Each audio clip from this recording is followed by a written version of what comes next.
বল্টুর স্যার তাদেরকে বলল, তোমরা সবাই কালকে বাড়ির 3জন লোকের কাছ থেকে 3টা বিদেশি ফলের নাম শুনে খাতায় লিখে আনবা। বল্টু বাড়িতে গিয়ে বাবাকে জিজ্ঞেস করলো, বাবা একটা ফলের নাম বললো তো। বাবা বললেন, তোর এইসব আজাইরা পেঁচাল শোনার সময় নাই। বল্টু এটা লিখে নিল। তারপর বল্টু তার দাদুকে বলল, দাদু বিদেশি একটা ফলের নাম বলো তো।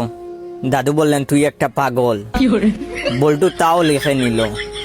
এরপরে বল্টু তার ভাইয়ের কাছে গেল, গিয়ে বলল, ভাইয়া একটা ফলের নাম বললো তো। তার ভাইয়া বলল, তোর কথা শোনার সময় নাই, আমার গার্লফ্রেন্ডের সাথে দেখা করতে যেতে হবে। বল্টু এটাও লিখে নিল। পরের দিন বল্টু গেল স্কুলে।